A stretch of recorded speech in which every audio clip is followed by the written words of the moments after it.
Hey there! So, today I'm reviewing the 2024 Mitsubishi Mirage. This is the 23,000 mile review, so let's get on with it. Starting off, what has went wrong with the car? Nothing. Well, sort of. There is a small rattle coming from under the engine bay, which is not uncommon with these cars, and I'll show you a quick fix for it real quickly here. The intake snorkel, which is this right here, bounces all over the place, and after a lot of time, it starts to make a rattling noise. A fix for it is to get a zip tie, as you can see here, and zip tie it to, let's say, the wiring harness down here, and that works just fine. Now, my radiator also had a rattling noise, so I have hooked a zip tie onto it and hooked it down there just to put a little bit of pressure onto it so it doesn't rattle.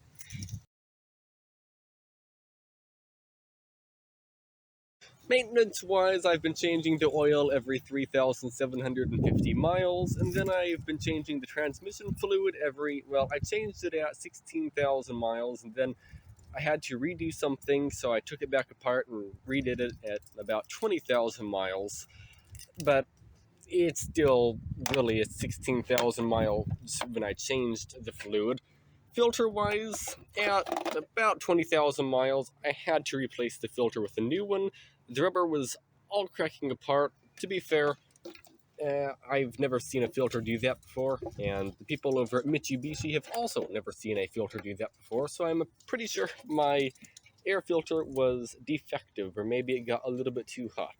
Besides that, I haven't had any other issues. The last review and the review before the last one, I've been complaining about scratches I've had happen, though at least in the last couple thousand miles, I've had no new scratches, which is quite nice. I do have a paint pen. I have not bothered to fix it though. So let's take a look on the interior real quickly. How has the interior been holding up? Well, it's the same as it's been. There's a few little scratches on the door. It gets scratched easy. Okay, now there's a new scratch there just by rubbing my fingernail on it.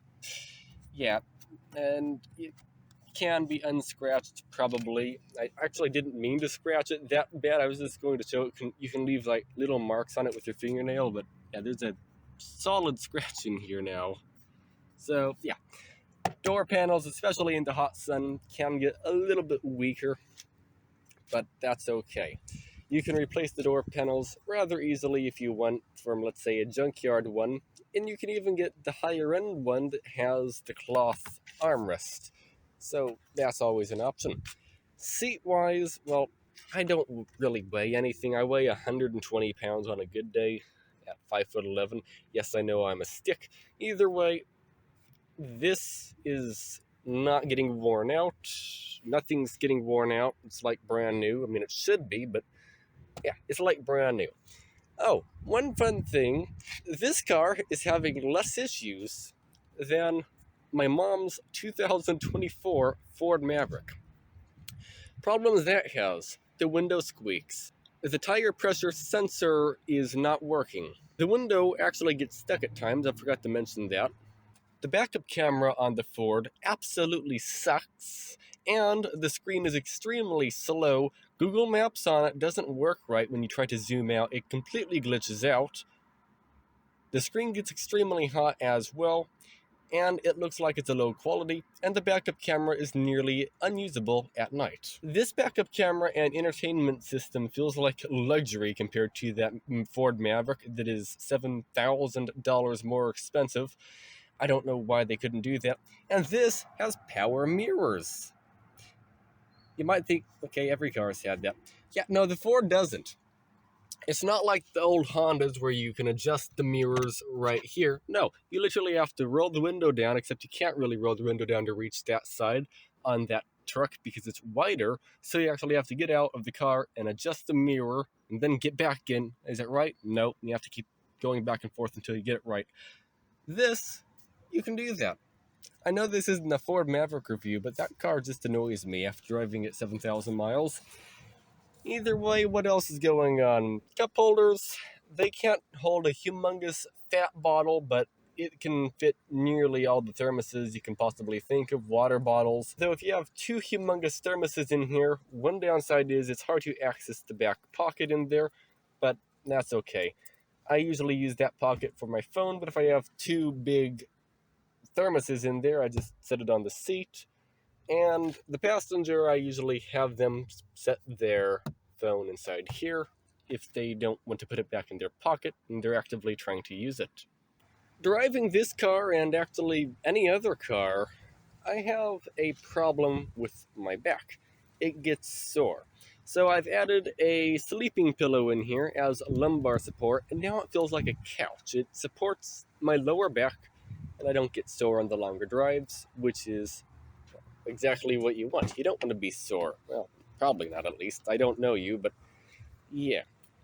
The back door in here, it's a back door. I kind of find it looks funny though. That's a lot of music.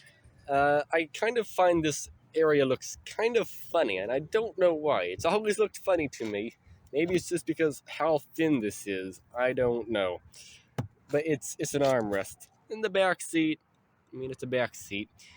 And if we get in here, this is behind my driving position. If I have my butt all the way up against the back of the seat, you can see I have about that much leg room. And then headroom wise, I am thoroughly hitting the ceiling.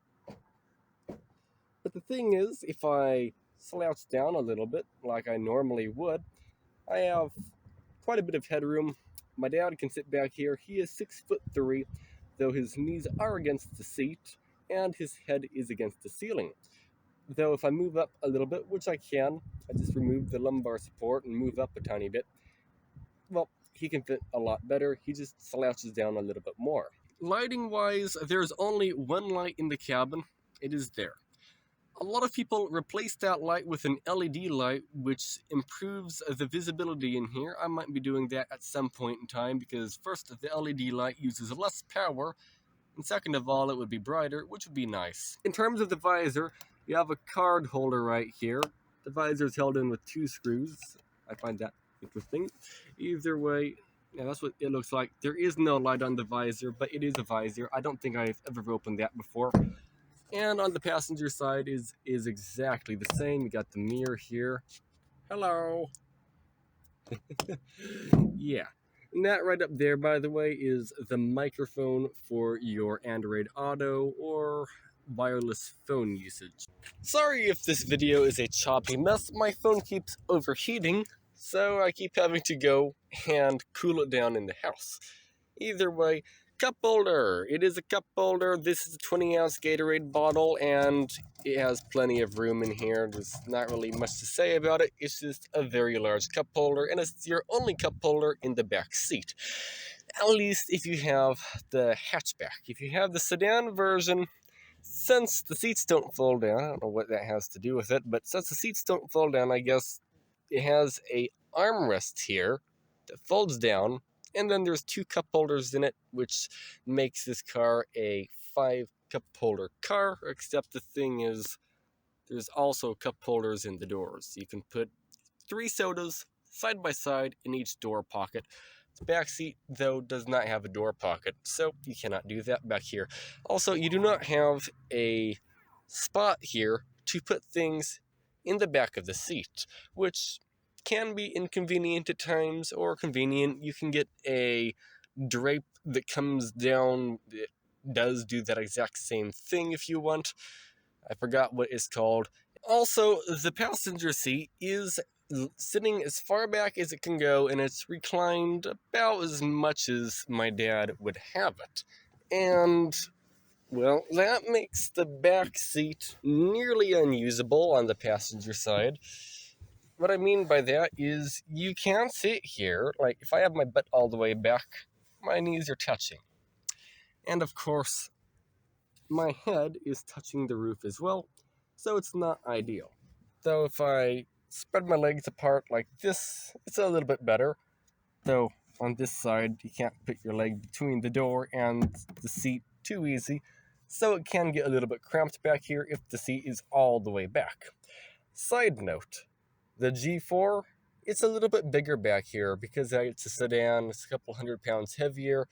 The back seat has like 3 inches more legroom, if I remember correctly, so do look into that if you want larger back seats. But again, the back seats don't fold down, so the trunk isn't quite as usable.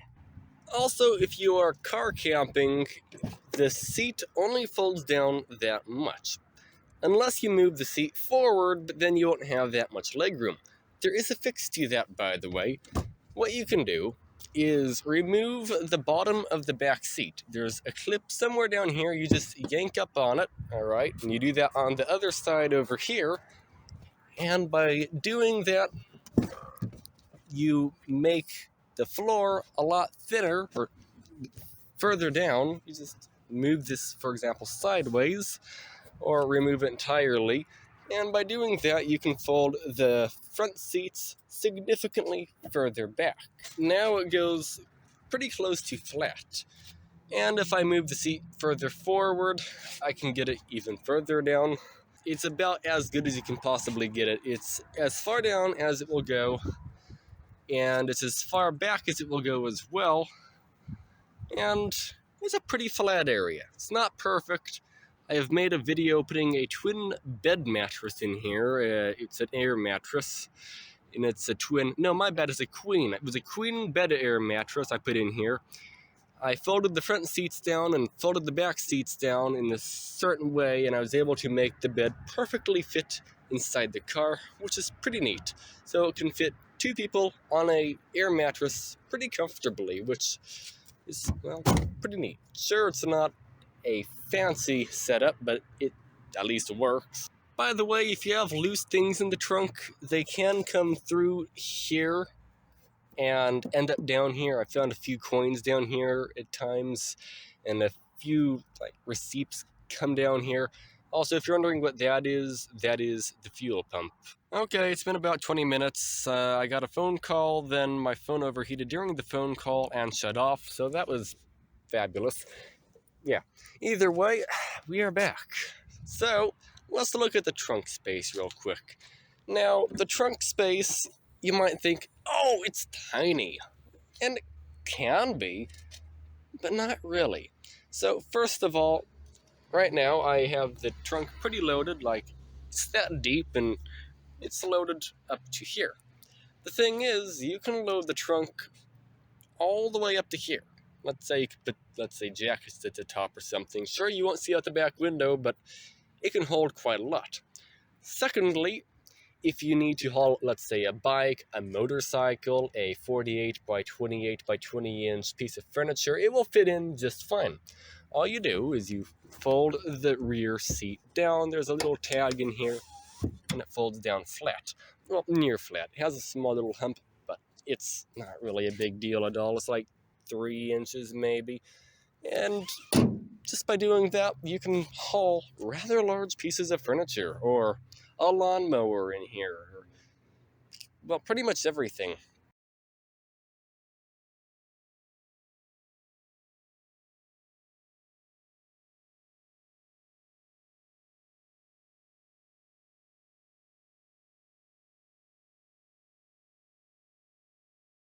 One thing I have not had able to fit in the car is a swamp cooler. It was too big to fit in. It was a large window unit. Actually, I can show you it right now. It is this right here. It's a not very big swamp cooler, but because it is so weirdly angled, it doesn't quite fit in. It looks like it should fit in, but it really doesn't want to. Either way, I was able to get it back to the house. All I did was drive with the trunk open for about 0.2 miles. It wasn't really a big deal. It just went nice and slow, and I held it in with a seat belt. Also, you might see this. This is a bathroom floor shower drip mat. You stand on it after you get out of the shower. Why is it in here? Well, about my dad, he doesn't ride in the car all that much, but when he does, his leg gets dented and sometimes bruised from the plastic. I don't know how his leg gets bruised and dented from it. It's not really anything noteworthy, but it is what it is. So I got this for it and set it in here. It's almost perfect sized. There's a little bit of a hump on the floor, but it's almost perfect sized, and it completely fixed the issue he has with his leg in this car, which is pretty awesome. So, cheap fix, doesn't look that great, but it is what it is. Also, one modification I want to do to this car is this area right here. It looks, okay, the interior, okay? I have the base model. It looks bland, all right? There's no hiding it, all right? It's black everywhere. Black, black, black. Okay, sure, white there, but in general, it's black on black on black on black on black on black on black on white.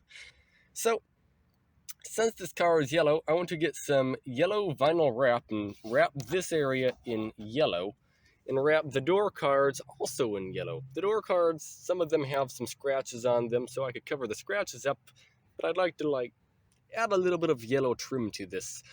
I got inspired from a used auction Volkswagen Beetle, which is also yellow, that had similar looking yellow trim on the inside, and it just looked neat, and I kind of want to go for that kind of look. It should be pretty cheap. It's just I want to add a little bit of a little bit of color to the inside. Sorry about that, my phone overheated once again, so I just went back in the house and let it sit in front of the window air conditioner for a little while longer. It's cold again. It probably will last another 5 minutes. Either way, let's look at the miles real quick. We are at 23,235. And also, inside of this center console area, you can get your MPG on average, the temperature outside, 108 degrees Fahrenheit, and a lot of other things. Okay, sorry about that again. This time the phone camera app crashed. That was neat. Either way, there's that mode, I don't know what most of these do, and then that's how many miles of range I have left. I can also switch this over to Trip B. The lifetime MPG of the car, according to the car, is 55.2, although you can actually reset that if you wanted.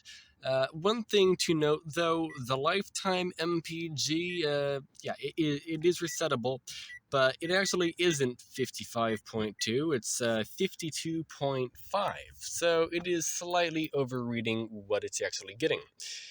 Down here, of course, you have the normal auto air conditioner. It works just fine.